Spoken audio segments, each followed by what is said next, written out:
Welcome to this episode of Next Exit. I'm delighted to be joined by Richard Simons, a serial private capital-backed CFO, leading finance teams across tech, media and healthcare, with multiple exits under his belt.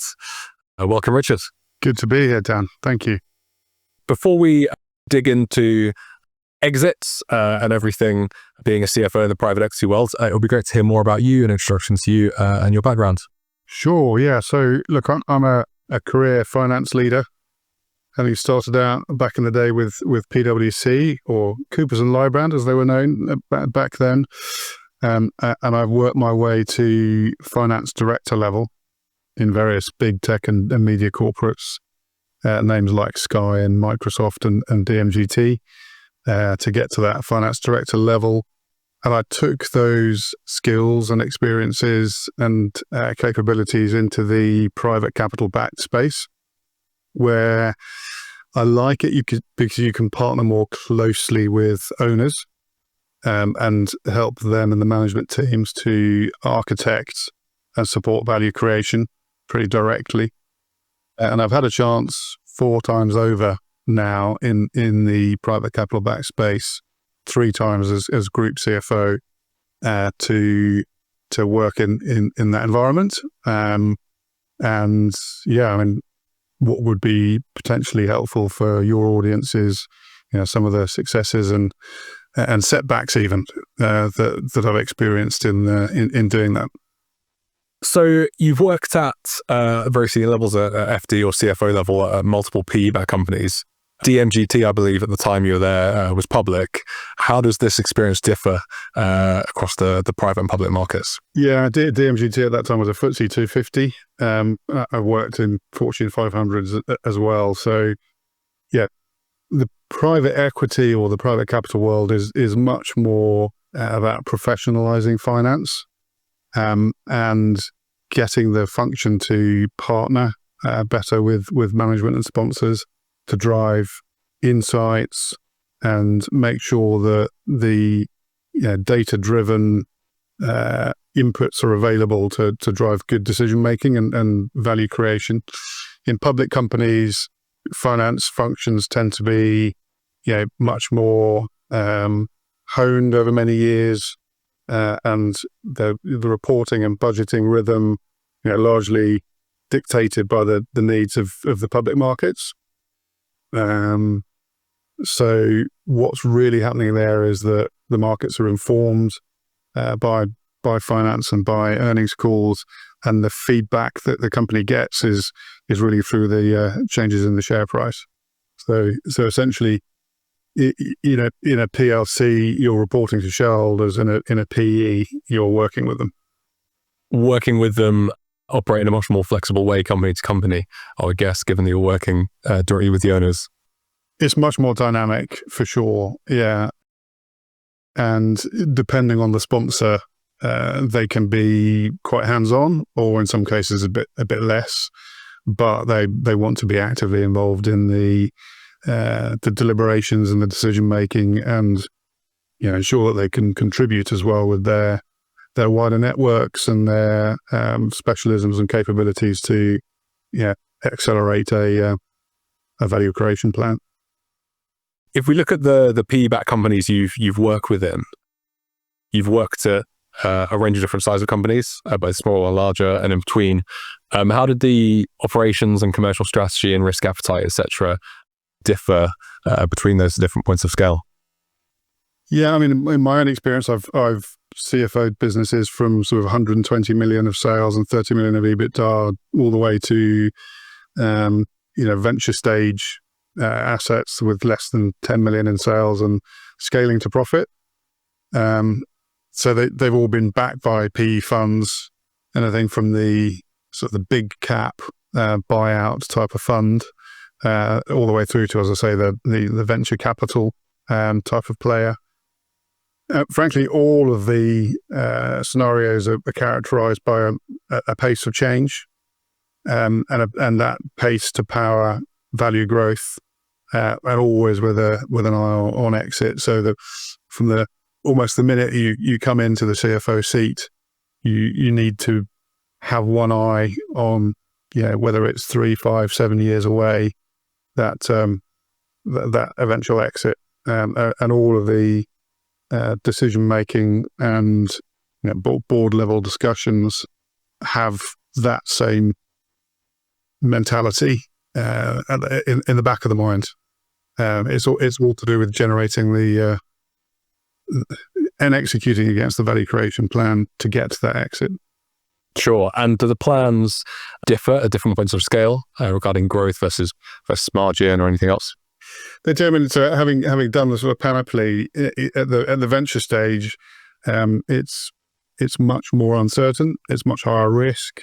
The processes are very nascent, if not almost non-existent in some cases. Where IMs are created, they're much more basic, and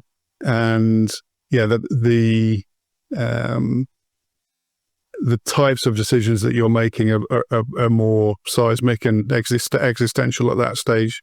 In the bigger cap environment, there's still pretty strategic decisions that get made, but then they will take longer to implement and off a bit more of a stable base. I would suggest. And with the venture-backed company, you said it was approaching profitability. So is that almost making the leap from being more of a venture company to a private equity company, or did it have the Series B, C, D, E, F roadmap? At the venture stage and the scaling up stage, it's always about the runway, because inevitably you haven't got to profitability, so you have a burn rate, you're burning cash, and in particular, I've been involved with more recently. We went through 3 funding rounds to extend that runway out whilst we explored various opportunities to scale up and to get to cash positivity. And that business had seed funding, and that it had Series A and B funding, in fact, before profitability. But always with the end in mind that once you get to a business that's generating EBITDA and cash, the target sponsor from a venture capital scale-up perspective is going to be private equity. So private equity will want to invest in a business that is generating a level of EBITDA and is cash positive. Venture capital is investing in almost an idea at the outset and some proofs of concept, and is used to pivoting strategy and exploring options at speed. Private equity is buying earnings that exist and looking to work with management to add value, whether that's through accelerating growth and profitability, or perhaps a digital agenda that doesn't exist in the constellation that you're involved in, or buy and build, bolting on assets to help with the value creation plan. Now that tends to be the PE mentality. Venture is looking at almost making a bet. Yeah, absolutely. You said there the PE mentality is essentially buy the earnings and work with management, or at least that's one of the routes. If you were the management and you had to be parachuted in to build out the financial reporting, the KPIs, the financial operating cadence, etc., what are the key things that you'd roll out within an organization to quickly be up and running and aligned with the sponsor's value creation plan?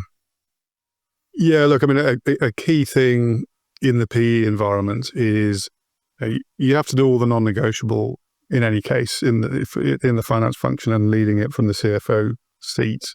So all the historic reporting, it's got to work, it's got to get through audits or due diligence or VDD, depending on processes that you might be involved in. All the day-to-day, VAT, corporation tax, all that has to work.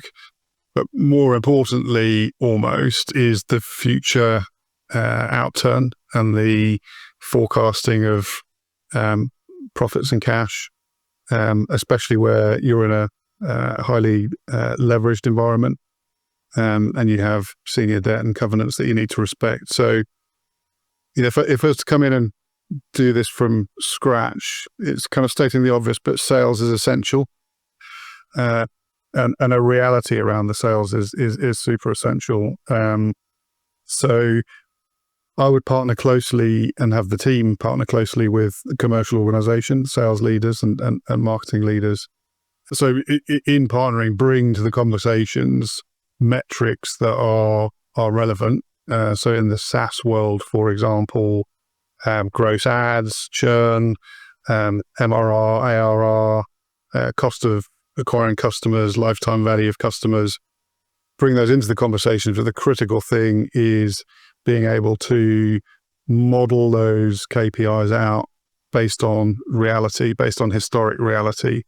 And so I think, one good way to get the team closer to that is to perhaps even be involved in a CRM implementation, or certainly close to their CRM. Be that Salesforce or HubSpot, or many others are available, right? But what's critical is getting to things like getting to the data that helps you with the cycle time from a qualified lead to a one deal. Critically, what conversion rate is in play in the organization. So essentially, how many qualified leads would you need before you're actually going to win a deal, as well as average order value and those sorts of things, to help you then model out in two different ways. Firstly, from the pipeline itself, what the bookings and then the rev rec and cash profile is going to look like based on weightings at different stages of the pipeline, and those weightings based on historic actual conversion rates that are known and data driven. And then looking further forward, then normally CRMs will help you with perhaps 90 days, 120 days into the future, but metrics that are sales efficiency metrics, essentially. So how many qualified leads does each AE generate on a historic basis? What order value, and back into those conversion rates. So you can then look forward beyond the 150 days with some level of backup and data to say, if we've got this number of AEs and a sales resource, we should expect to be able to generate this amount of bookings, and then ultimately recognize the revenue and generate the cash from that. And that just gives a level of confidence and a level of an ability to manage a business with debt in it and with expectations for the future, and helps you to drive decision making as a board around the future. So when is the right time to bring more resource into sales? Are there challenges within the sales organization that need to be looked at and discussed and resolved? As I say, it's obvious, but without sales, you don't have a business, right? Obviously, there's a lot more to it. So as finance, you need to be able to build that into, 3-statement interlocking forecasting going forwards for 3 years from a business plan point of view, but the rest of the year from a budget perspective and forecast perspective.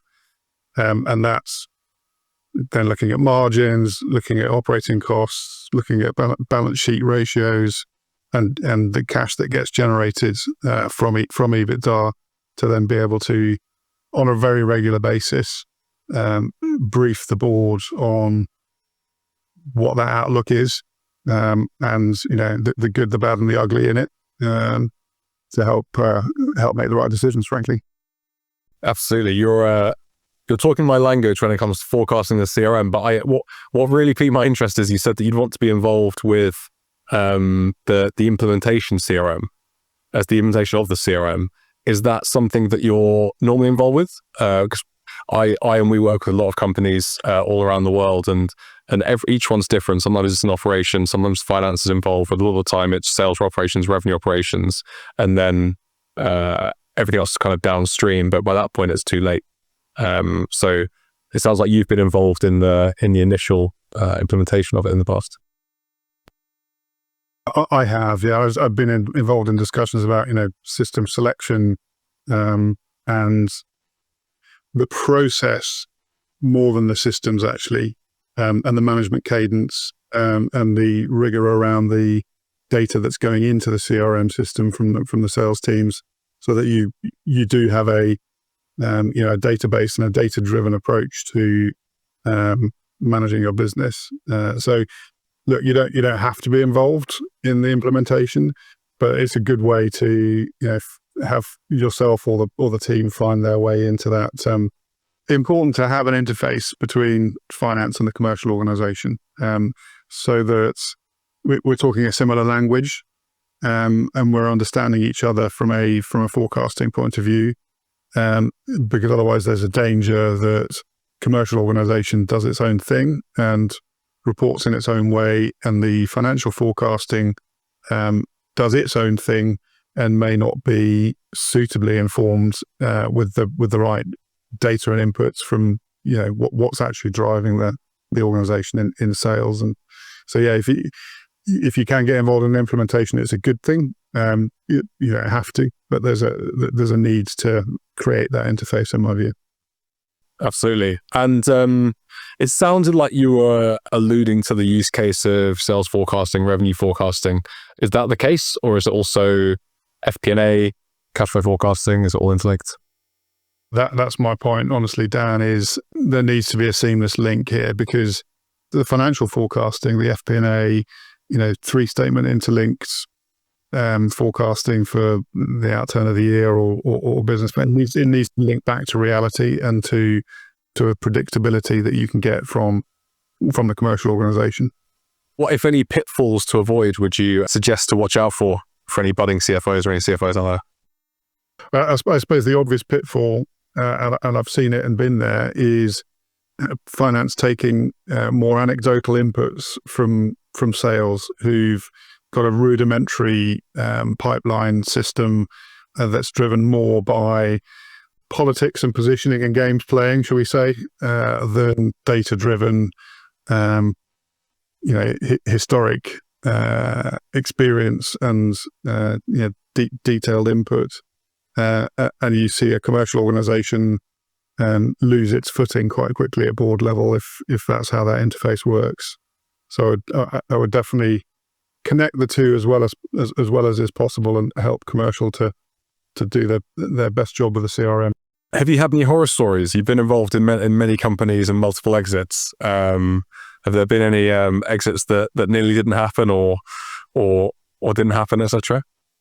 Wouldn't it be fantastic if everything was always successful in life? Absolutely. And I've had plenty of successes, but one horror story I'm happy to share. I did spend 5 years in one private equity backed firm where our sponsor had told us that they wanted us to exit on my way in, and despite getting them multiple offers, they decided they could do better, and that can happen. What we then did was to allow ourselves to be overstretched actually by the sponsor, because we built them a new focus strategy and value creation plan that needed funding. I went to our German banks to get tens of millions of euros of funding for our CapEx plan. And the second we started executing against it, the sponsor then pushed us for an exit again. Unsurprisingly, I think both the execution of the strategy and the exit got into trouble. So I think big lesson learnt for anyone is if you're going for an exit, let's make sure that the core business is humming and on track to really stand a chance of success. Because as you exit, you're almost doing two jobs. The job of the exit is a whole job, and the job of running the business is another whole job. So if you've got too many issues on either side, then you're setting yourself up for failure. So with that in mind, obviously you don't want to be running the exit and then hitting your having a negative impact on your numbers. if you're operating a company, given a certain top line, bottom line, and growth rate, broadly the valuation and the multiple would lie within a range. What levers could a company pull outside of top line, bottom line growth, etc., to ensure they get as high a valuation as possible? Yeah, I mean, as you say, Dan, the EBITDA level and the growth in EBITDA, they're two key components in how companies are valued at exit, principally since they're driving ongoing cash generation. And sponsors will look at discounted cash flow to understand, and a range of discounted cash flow to understand what something might be worth. Some specifics in terms of my own experience of this that impact that valuation.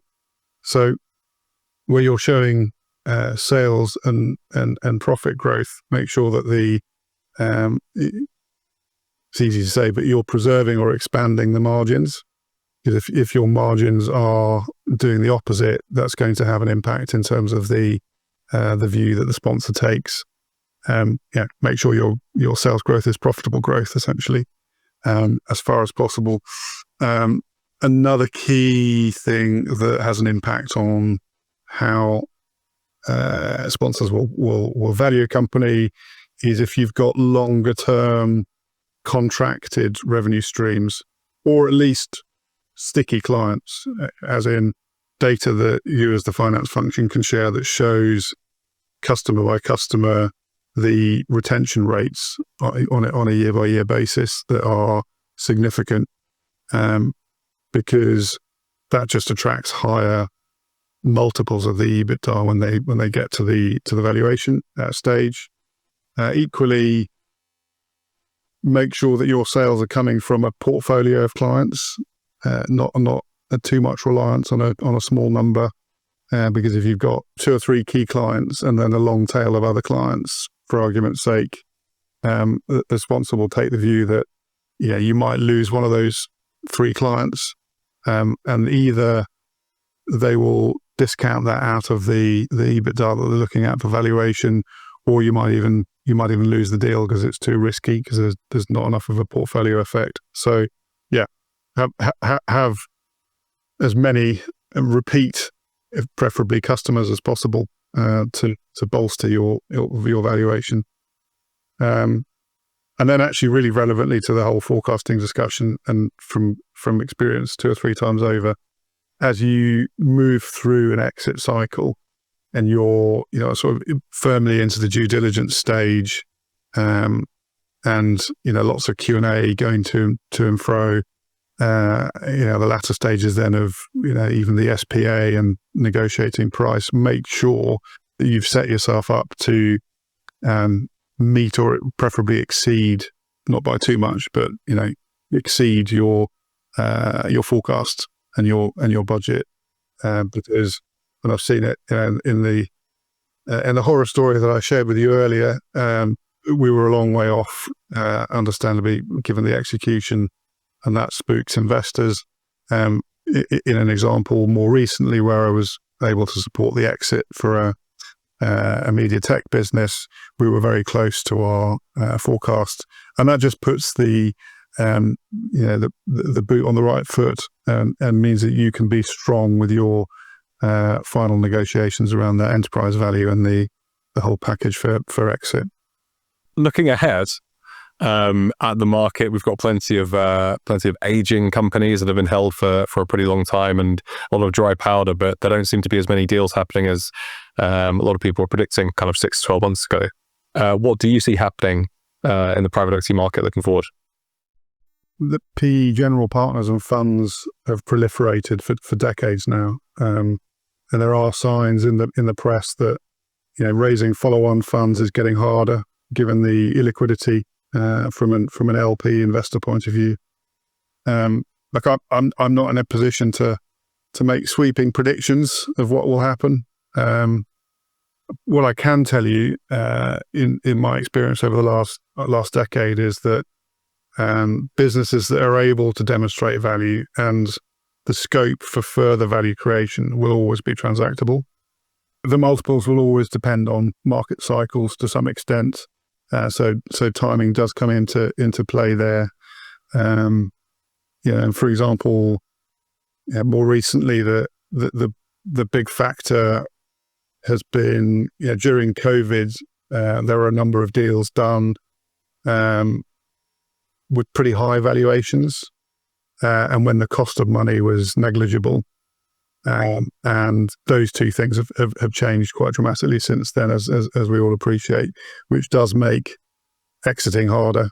It makes sticking to the value creation plan harder and exiting harder, but certainly not impossible. And what becomes more and more crucial, in my view, in the current world of PE is that value is generated from operating the business as well, rather than relying wholly or largely on financial engineering, which in a more levered instance is potentially stressing some of the businesses that were transacted during COVID. So like any good business, it's about running it well and forecasting it well. Absolutely. So it's funny because as the cost of capital increases and it's harder to exit, that's the exact point that people are getting into more debt and more private credit. So it's a pretty difficult situation, whichever route you go down, I guess. Never impossible. Yeah, absolutely. Look, this has been fantastic. Thank you for sharing your wisdom and your experience, Richard. It's been fantastic to talk to you and very valuable for the audience. It's a pleasure to have joined you, Dan.